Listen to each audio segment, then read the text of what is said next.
In the days of kings and prophets, when Israel faced constant warfare and uncertainty, the ancient city of Dothan held a secret that would shake an empire and change how we understand God's protection forever.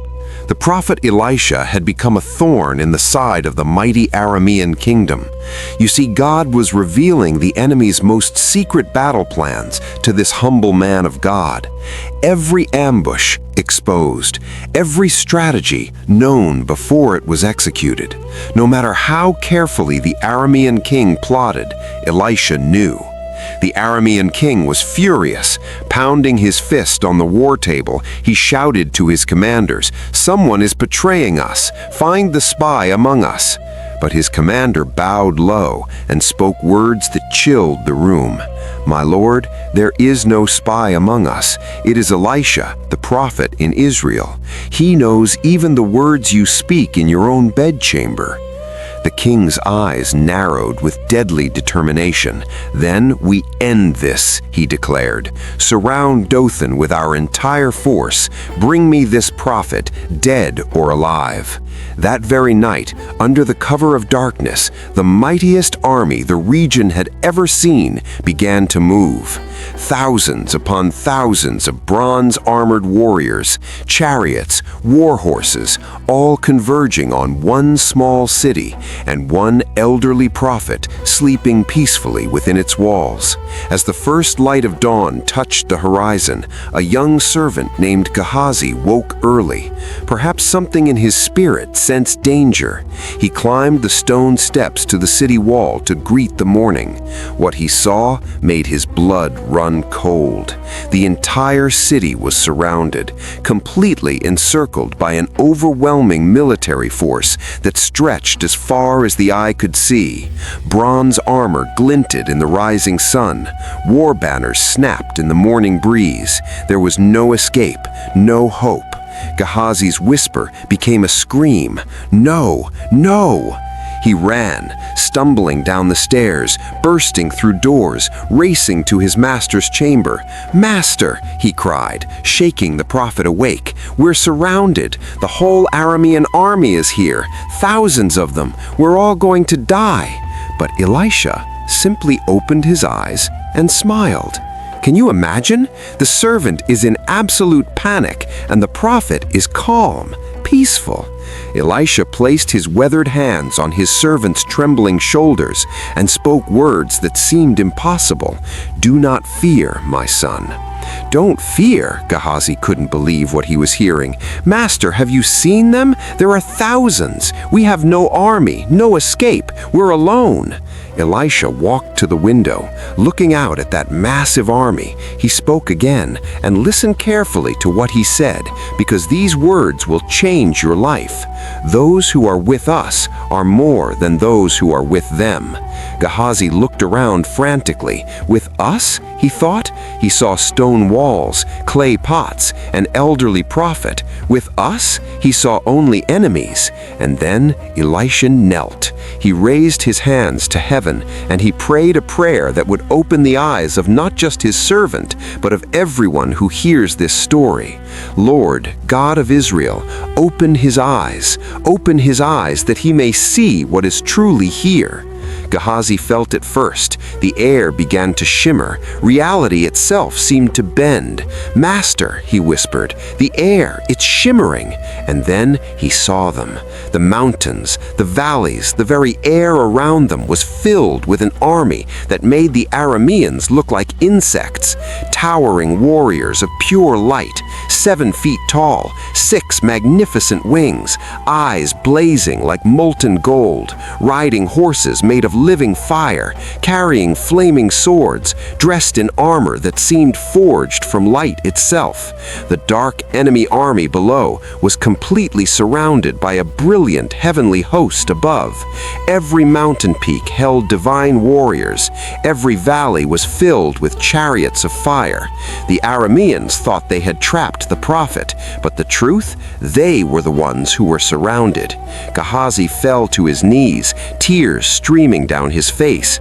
"Master," he whispered, how many times have we been protected like this and never knew?" Elisha smiled, placing his hand on his servant's shoulder. "Every day, my son, every single day." Think about this for a moment. Every dangerous journey they'd taken, every threat they'd faced, every night they'd slept vulnerable in the wilderness, the protection was always there. God's army was always surrounding them. They just couldn't see it until now. But the story doesn't end with the revelation. Watch what happens next. Elisha walked boldly through the city gates, alone, straight toward the enemy army, and he prayed again, "Lord, strike this army with blindness." Instantly, like a lightning bolt from heaven, supernatural darkness fell over every Aramean soldier. The mighty commander stumbled. Warriors dropped their weapons, reaching out helplessly. "Where are we?" they cried. "I cannot see. Where is the city?" And here's where it gets absolutely incredible. Elisha approached the blind, confused army and said, "You've lost your way. This isn't the place you're looking for. Follow me, and I will lead you to the man you seek." Can you picture this? The hunter became the hunted. The predator became the prey. And this elderly prophet led the entire blind army, like a shepherd leading sheep, straight into the capital city of Samaria, right into the heart of Israel's military power. Once they were inside, surrounded by Israelite forces, Elisha prayed again, "Lord, now open their eyes." Instantly, like a lightning bolt from heaven, their sight returned, and the horror on their faces when they realized where they were. They weren't surrounding Dothan anymore. They were surrounded, trapped, at the mercy of their enemies. The king of Israel rushed to Elisha, hand on his sword. "My father," he asked eagerly, "shall I strike them down? Shall we destroy them?" This was the moment. Perfect revenge, complete victory. Every military advisor would say, "End them now." But Elisha raised his hand and said something that reveals the very heart of God. "No, do not strike them. Instead, set food and water before them. Let them eat and drink and send them home to their master." Can you imagine being one of those Aramean soldiers? You came to kill. You came to destroy. You were struck blind, led into a trap, and now, instead of swords, you're being handed bread. Instead of death, you're being given life. Instead of vengeance, you're receiving mercy. The feast was prepared. Former enemies broke bread together. Warriors who came to kill were fed by those they came to destroy. The proud Aramean commander, with tears on his scarred face, bowed his head in respect to the prophet who spared his life.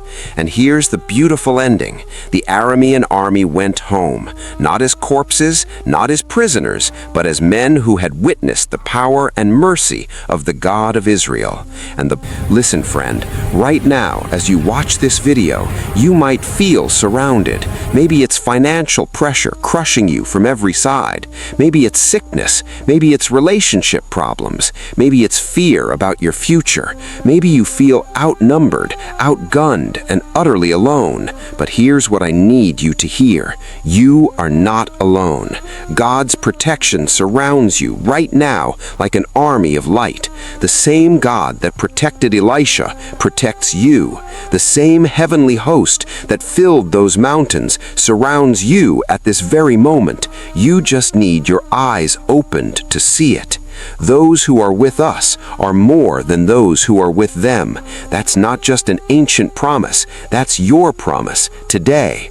So when fear screams at you, remember the invisible army. When circumstances seem impossible, remember what Gehazi saw. When you feel surrounded by enemies, remember who is surrounding them.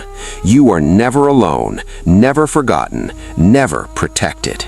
If this opened your eyes today, hit that like button right now. Subscribe for more biblical truths that will transform your faith. And drop a comment below. When did you realize God was protecting you when you couldn't see it?